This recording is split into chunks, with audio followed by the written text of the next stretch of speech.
Kapatid niya sa yung ministry na tinuturo ni Bar Francis, sabi nila, huwag na ituloy yan dahil walang maasang kaligtasan yan. Sino sabi?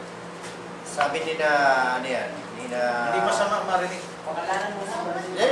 si Nabal, Saka si William. saka si William. Okay.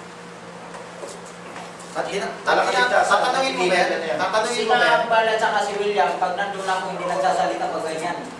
Kasi tinatayuan ko sila, isa akong matutuo na Barmendela na kumahimik para tuloy-tuloy sila. Para mag-isip din kabila. Para balik. Walang kaligtasan. Okay, makinig. Sasagutin ko lang. Kasi, ang akala sa hukom, basta na lang mga hatol. Actually, baliktad. Gusto ko to sagutin. Ang nangahatol, basta-basta, sila. Hindi tayo. Diba? Hindi pa naririnig yung panic natin. Lihis. Okay? Tayo, bilang, siyempre, tingin nila sa Berean, lihis din. Bilang Berean, obligado ka huwag manghatol agad at makinig at mag-take note. Ibig sabihin, nire-respeto mo yung tao, hindi mo agad pag-iisipan ng mali agad yung tao. Bibigyan mo ng tsansa. So, yung akala nila sa hukom ministry, basta na lang hatol. Ngayon, yung mga gusto makikampe, makiisip-sip sa kanila, ano yun? Ano yun? Ayaw sa hukom. Hindi. Kinalimutan yung dating alam sa hukom. Kasi may alam silang tama. Pero, hindi nila ipaglalaban. Hindi nila ipapaliwanag ng patas. Pwede lang baguhin ang kwento para magmukhang masama. Yan ay sagot. Nadap na nila, Brother Francis, yung turo mo sa hukom. Hindi ba lang yung lingwahe? Mayroong gumanap din. Ayaw gumanap. Pastor Manny nasabi na.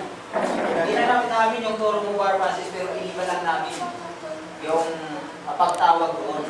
Ibig sabihin ganito. Oo, tama. Sa mata ng ibang end time, tuloy ang dikdik sa akin. Imbis na ipaglaban, no? Bayan ng dikdik, laglag na lang to. Walay siya sa atin kasi ayaw sa kanya. Ibahin namin ng term para tuloy ang dikdik sa kanya. Hindi namin siya ipaglalaban. Kasi naniwala naman na may lihis sa akin. Okay. So, ibang tanong na. May tanong ako dito sa Proverbs, kung ano yung paliwanag ko dito. Ang sabi niya sa Proverbs 1:22, ito, related dito sa hukom. How long ye simple ones, will you love simplicity? Gusto kasi maging simple na. And the scorner delight in their scorning, and the fool hate knowledge. Turn you at my reproof, behold, I will pour out my spirit upon you. Unto you I will make known my words unto you. Because I have called, and ye refused, I have stretched out my hands, and no man regarded. Paano ba i-apply sa Pagkaberyan yan, pag sariling panawagan na hindi mo. Okay? Dati na ako nananawagan, hindi nyo pinapansin. Sister Baby, bagay sa inyo to. Sinabi na sa inyo na mangyari, hindi nyo pinansin, nangyari nga. Diba? Kayo yun eh. Hindi nyo pinansin. Of course, may mas malala pa dyan. Huwag na hintayin yun. Okay? Siyempre, yan eh, lahat ng sumpayan eh. Merong level ng laman, merong level ng spirito. Kaluluwa. Huwag nyo na hintayin yung mas malala pa. Ngayon pa lang, habang maaga, ito na lang yung bagay na instruction. Pa-enroll nyo na lang doon kina Jelay. Okay? Malapit na, Kristiyano pa, ang school mismo ang tutulong para ma-set up ang anak nyo. Walang pabasa report, pero hawig sa pabasa report. Set up talaga yun. Oo. May English training pa. Libre pa, no? May allowance pa. Libre pa. Wala namang allowance. Wala. Kaya tayo school may design. Wala. So narinig ko na, sold na yung tatlong college. College na sila. Doon. Yun Allowance? na. Nagtuturo ata. Ha? Hindi kasi nagtuturo. Baka nagturo siya sa ACS. May sasabihin ako sa inyo, makinig kayo. Ang hindi matured, pag pumasok sa trabaho, magagawa niya gusto niya. Yes. May pera siya, at sa kultura natin, kalakaran natin, wala nang pakialam ang magulang. Okay? So, gusto niya mag-boyfriend, gusto niya mag-live-in, gusto niya mag-fornicate, gusto niya, ang problema pag may baby, babalik sa'yo dadali ng baby. Pakialaga, karami yan, ayun, cute, kalimutan, tibay. Si Brother Francis po Ano? tatay. Huwag ako si tatay. Tapos na si tatay, ito na eh. Ito yung bagong magulang na inuunahan ko. Matigas ang ulo nyo, may baby rin kayo. Sabi nyo, ayaw nyo, di ba? Pag hinarap sa inyo yan, yung tiyanak, hindi nyo, Grabe naman sa hindi nyo tiyan. kayang, hindi yung tiyanak na mukhang anak ni Janice yan. Cute muna, cute. So, ibig sabihin, mahuhulog lang ang loob nyo, kakalimutan nyo lahat ng atraso. Yan. So, nangyari yan eh. Nangyari na sa kanila, galit daw, galit. Pero pag nakita na yung baby, wala na. Gusto siya mag-alaga. O, kahit kayo malugi. Kayo mag-apo. Kung hindi lang sinalo ng hukom, baka multiple yun. Sigurado. Ibig sabihin, dahil sa panakot, training ng hukom, may konting panakot, nag-desente. December. Balik tayo sa nasagot ko na yung Proverbs ha. Tanong, dalawa pa lang. Ang unang tanong, hukom, number 1, hukom di makakaligtas. Number 2, tanong, Proverbs 132. May tanong ka sa college ba? College. Yung college niya, paano makakapag-school yung college? Kailangan na actual yun. Siyempre, papasok na sa school. So, paano yung Yung isang sagot doon, yung magandang college ni Jelay. Pero, alam mo yung magandang college ni Jelay? Hindi yun puro Christian subject kasi sabi niya, pwede ka mag-major sa accounting, sa engineering. May engineering doon wala. Ayun na, yun na yung Business. business. Business Opo, dun management. po graduate. Business administration. Meron mga ganun, di ba? Di ba? Meron siyang mga ibang kurso na pang secular din. Okay, di ba? Ngayon, pag-usapan natin ng engineering. Ang engineering, kailangan ng actual. Ito sasabihin ko. Yung actual ng engineering, alam mo ba nag-college ako sa engineering? Yung pwedeng yun lang ang ipasok mo eh. Anong engineering? Kunwari, kailangan mo na actual. Chemical. Putol-putol ang klase niyan. Ang klase niyan, parang yun ang binabayaran. Chemical engineering. Bawat subject. So, yung klase na, kunwari, kailangan mo ng actual, pwede yun lang ipasok mo.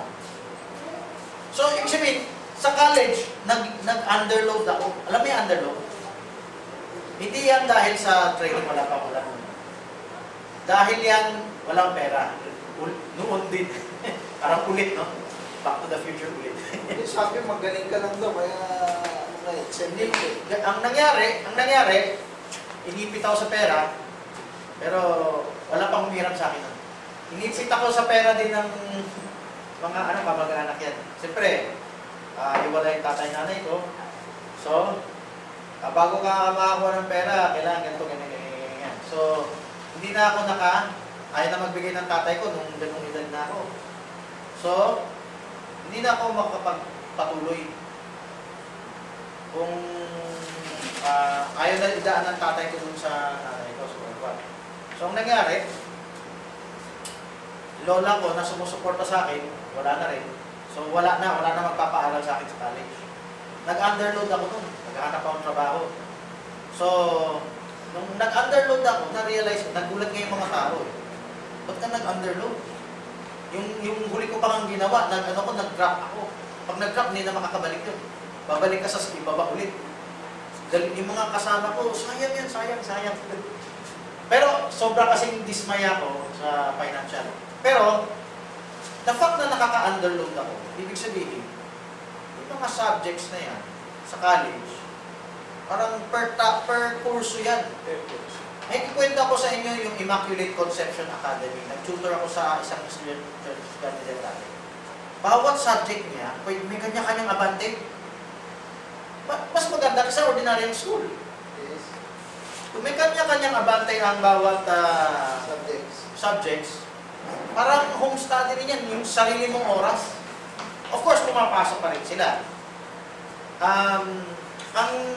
Ang kahawig lang niya yung college. Ang college, kung ano subject gusto mo i-abante, yun lang ang abante. Kung ano subject lang. So, ang tanong mo, paano kailangan ng mga laboratory, kailangan ng ganyan-ganyan yan? Pasok mo pa rin. Diba? Yun lang yun eh. OJT, pasok mo pa rin. Pero yung theoretical, yung puro computational, kaya na sa bahay yun. At alam mo ba, pag college, hindi na kukuha sa classroom yun. Puro bigay, assignment lang ang teacher. Makinig kayo. Ang college na magaling makuha, bibigyan ka lang assignment, tatambakan ka lang ng assignment, tapos na. Paano kung gusto mo magtanong? Pwede ka magtanong. Para rin home study, ang kaibahan lang, tambak ka. Tambak ka. Ikaw ang pupusin na malaman. Oo, yung ibang college yan, ikaw pa rin ang nag-aaral. Paano rin sa home study? At kung meron kang hindi na magtanong, kayo magtanongan, teacher tanongin nyo, pwede rin yan sa atin eh. Kahit sa old school, naka-enroll, yung sinasabi ko dati, naka-enroll ka, pwede mo sabihin nyo sa teacher, ako nasubukan ko yan. Sasabihin ko lang yung sitwasyon ko. Wala akong pera, may trabaho ako, ganyan. Itutulungan niya ako, hindi ka babagsak dahil absent ka. Talagang permiso, naka-permiso ang absent mo. Exempted ka. Oo, ay naranasan ko sa high school yan. Sabi ko sa isang teacher nung nag-computer course subject, ma'am, napag-aralan ko na yan eh. Pwede ba exempted sa class? Exam lang kita. Gawa ka ng program. Nung pumasa ako, hindi ko lang pinasok yung subject na yan. For high school, budget lang. Sure. So, Galing ka kasi. hindi ganito. Yung computer na, kaya, alam mo bakit ako pumasa doon sa subject ko sa high school? Sa isang subject lang na computer. Kasi nung bata pa ako, pina-enroll ako sa Tsuto computer. Yung bago labas yung Apple, yung bago labas yung computer. Nung na-enroll ako dyan, may natutunan akong konti. Yung natutunan akong konti, mauulit lang sa high school. Kaya in-exam, ibig sabihin, in-advance mo lang. Ito, kukwento ko yung patuto ko sa high school ha. Patuto ko to. Physics, pasado ako. Ano, paano ko pumasa? Binasa ko lang ng isang magdamag.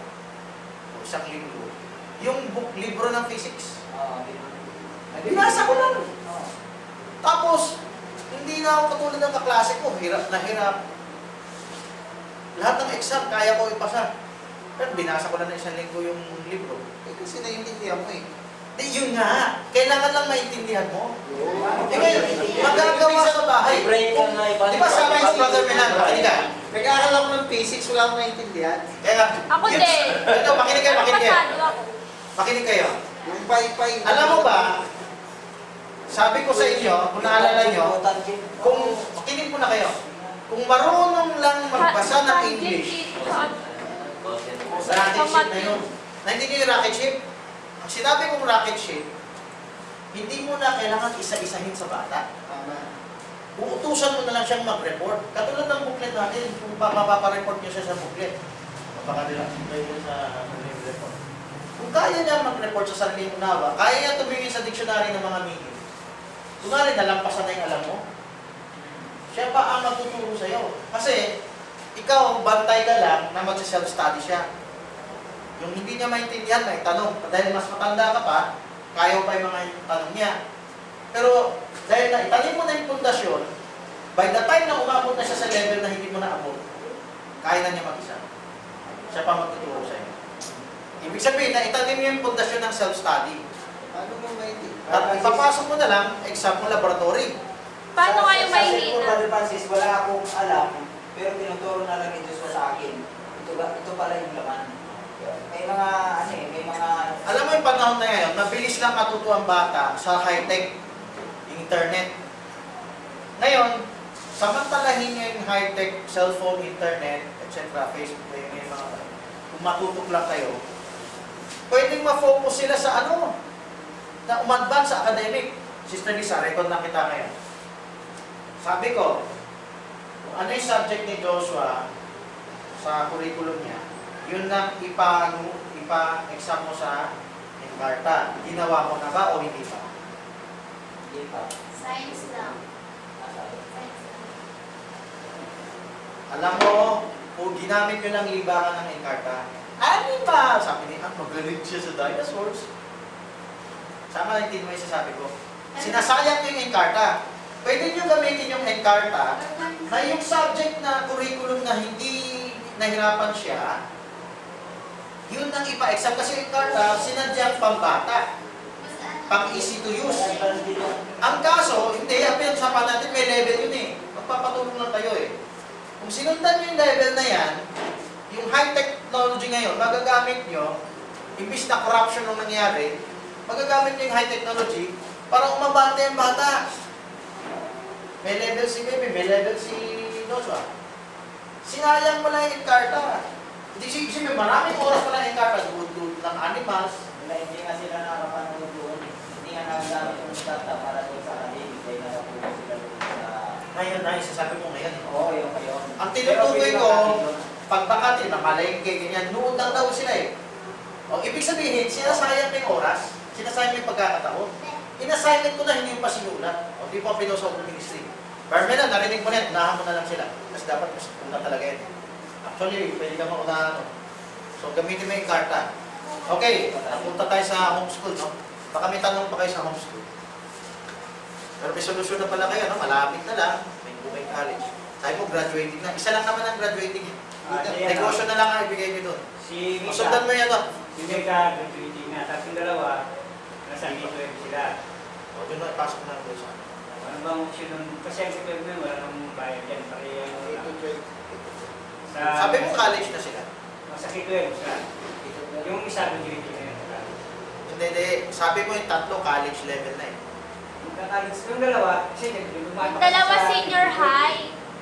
Senior high. Pero sa college naga. Kung K-12 sila, pwede bang mag-college sila? Hindi. Oo, Hindi. Pwede. nasa college na Tapusin mo yun. na yung ano, 2 taon.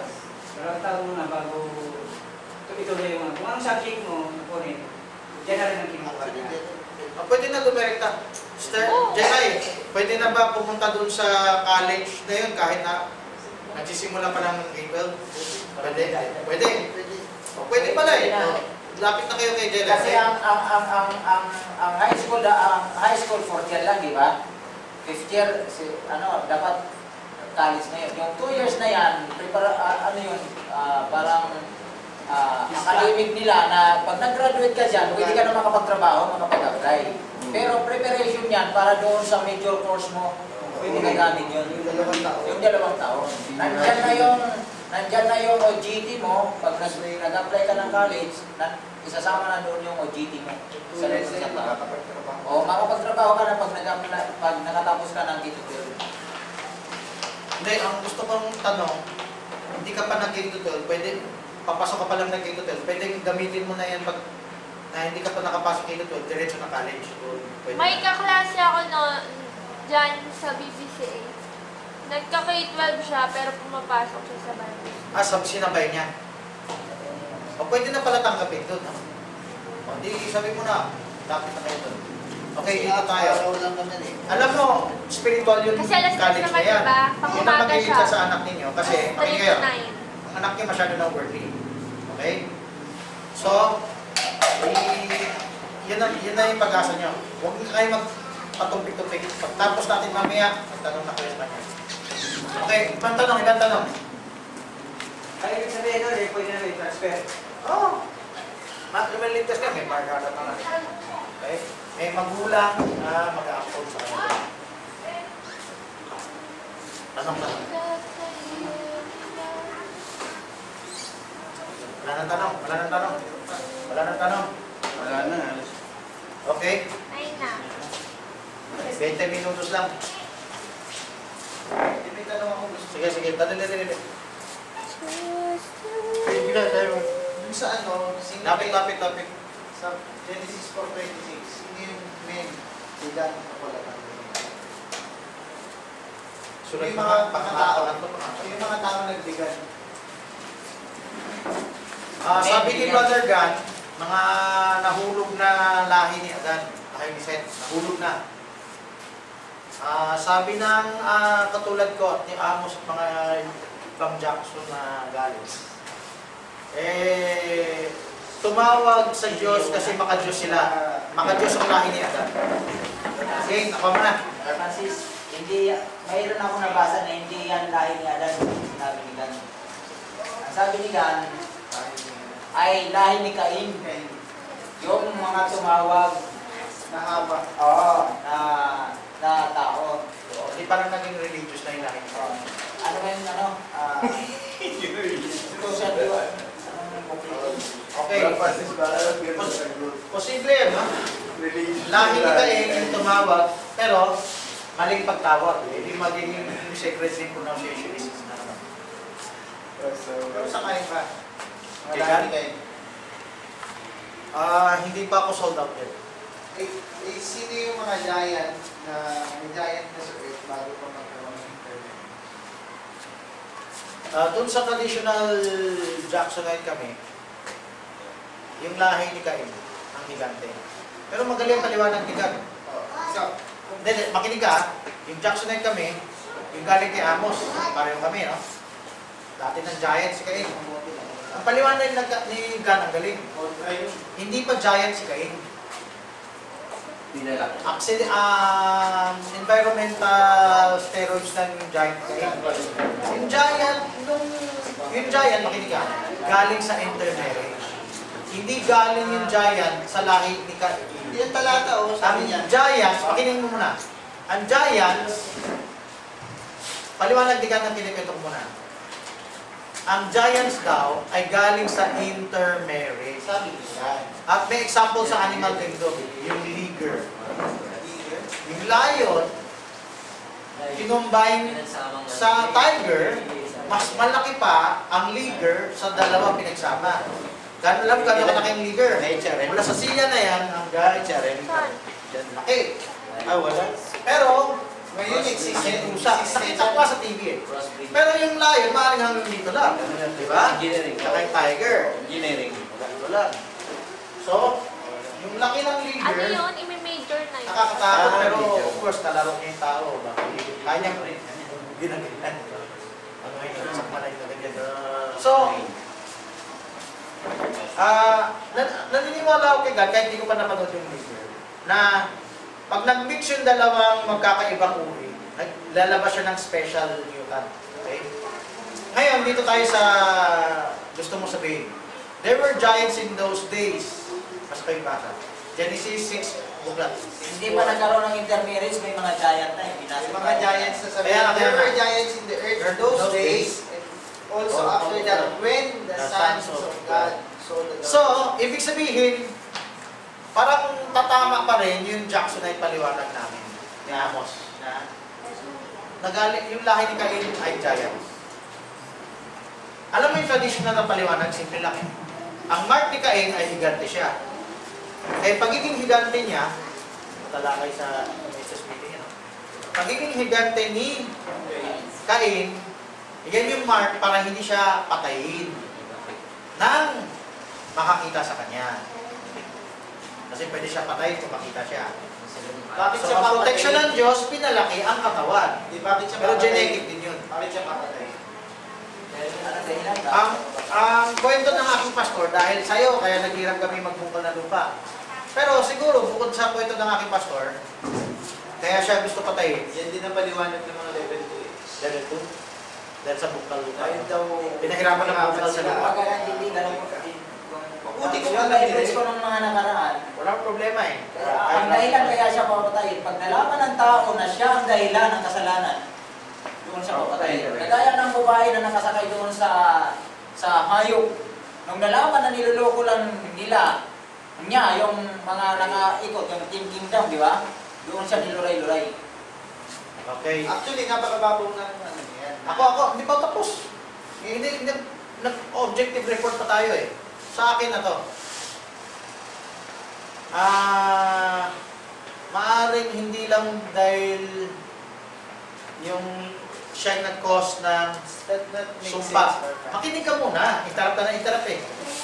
Aalis na ako dun, babalik-balik ka na naman. Hindi naman ako tapos lang kay Amok sa ano eh. Sa ibang end time eh. Pinote ko lang yun eh. Okay. Hindi lang dahil sumpa sa bungkal. Kundi, si Cain, may nature siya na palaaway o hatred o alam mo kahit siguro kalahi kaaway din yan. So, may alitan din yan. So, pine-preserve ang buhay niya dahil may utang siyang kasalanan. Ano yung kasalanan niya? Yung brother, pinatay niya yung kapatid Kaya niya. nga, bakit nga siya papatayin makakita sa kanya? Ang gusto ko sabihin papatayin, Ba't siya papatayin? Hindi naman sinabi na doon na siya nakipag-away, kakapatayin siya. Ang sabi doon, lahat ng makakita sa kanya ay balak siyang patayin. may bago kong nakita ngayon. Ngayon ko lang sasabihin to. So ngayon lang to. Pero hindi ko na absolute agad. Basta nakita ko lang ngayon. Alam ko nagkaanak ng babae at lalaki si Adan at Eva. Hindi lang nag-iisa. Nung pinatay ni Cain si Abel, Hindi ba sila lahat? Hindi ba sila apat? hindi lang sila ang tao. Oo. Ang problema, ipaliwanag ko sa Genesis 4:25, yung kay si Seth. Kasi, Pinatay mo na si Abel bago magka-Seth. oo nga. So, para magkakontra na marami ng tao mo. Maaaring ibang tao. Another angle naman yan. Pero ako ng panahon, para Another angle naman, marami pa ibang tao bukod yan. bago lumabas si Sid, ilang taon yun. Tao na sa panahon. Ibig sabihin, may Siguro 18 years old lang, pwede na eh. O baka binatigil pala, pinatay na, di ba? So, hindi ganun matagal. Kunwari, pinatay si Abel ng 14 years old, 15 years old. O, sandali na yung 14, 15 para magkaanak. Hindi mo na sasagutin pa naman. So, ang una kong sasabihin kanina na hindi ko na ituloy yung nature na nakikain ay magkukos sa tao gusto pumatay sa kanya. Ang nature na yan, yung labanan na nature.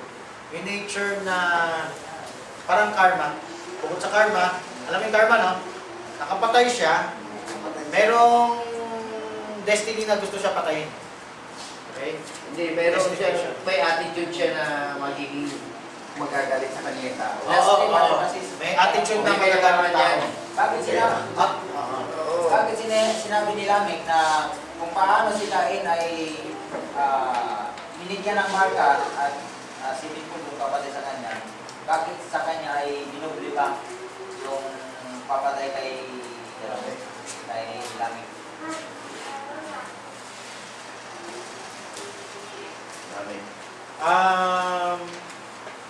Yung pagpatay, bago lang noon, lamig. Ibig sabihin, ngayon parang commonplace na yung pagpatay, di ba? Noon hindi pa commonplace. Yan ang masasabi ko dahilan. Dahil hindi pa commonplace, sumpa ng yung sinumpa ilupa kay Lamech, sinumpa 7 times, di ba? Ibig sabihin, yung ginawa ni Lamech, may malaking repercussions. Alam mo yung ginawa ni Cain, parang malapit na rin kina Pastor Biligon sa kaliwanag. Na yung sumpa sa lupa, may kinalaman yun na gusto ng tao patayin si Cain. Whether alam ng tao o hindi, parang may spirit na unconscious na gusto siya patayin. Gano'n na rin kay Lamech. Alam mo yung avenged? Pag siya avenged, ipaghiganti. So yung pagpalaki sa katawan ni Cain, parang yung paghiganti sa kanya, delayed na. Delayed yung paghiganti sa kanya. At ebidensya ng Diyos yan, Genesis 4:7. Ang Diyos, naghihintay lang na magsisi tao. At lapit-lapit na rin. Kung yung mga giant ay nakahindi kayo, si Cain ay malaki na talaga. Oo, yan yung traditional na paliwanag. At yung serpente pa nga yung malaki eh. Paano siya Station daw ipapakala? ni Bernam. Sabi ni Pastor Biligon sa serpente. Andre the Giant. Kontra yan sa ano ni Gani. paliwanag ni Amos, basta malaki na. Pinukontra ni Daniel. Ano siya eh? Anak, ano siya, silipin. Serpentes. Pag kasi ibig sabihin, malaki din yung serpente. Oo, pinaliwanag ni ganyan, nabasa ko na yan. Nasa religo yan eh. Pero sa'yo, grade 1 yung paglagay dito. Ano Hindi yan? nga ako tutol kay ganyan. Nagandahan ako sa paliwanag ni ganyan. Okay? So, mababaw si Amos. Hindi, ang gusto mong tanungin, mas tama o mas tama. Hindi ako. ako tutol sa paliwanag ni Amos. Hindi ako tutol sa paliwanag ni God. Pero paano ngayon? Ibig sabihin, pangbaguhan yung kay Amos, pang-advance na lang yung kay God. Yung sa'yo. Yun nga sabi ko. Ayun na yun. Pwede gamitin yung kay Amos na pangbaguhan. Pwede gamitin yung kay God pang-advance. Hindi Amos kasi, basta, Alam ba yung laban na nila halos walang kwenta na? yes, Pero tulong lang sa atin dahil pwede ka mag-advance, pwede ka mag-basic. napakababaw ng mga circumstansya ni Amos. Sabi So, niya, basta malaki, malaki. That's it. Huwag mo nang questionin. Okay. Sabi naman ni Gan, grade 1 niya kasi hindi pwedeng sipingan yan kung malaki na agad. Hindi siya pwedeng sumiping doon yung circle kung malaki yan. Okay, iba.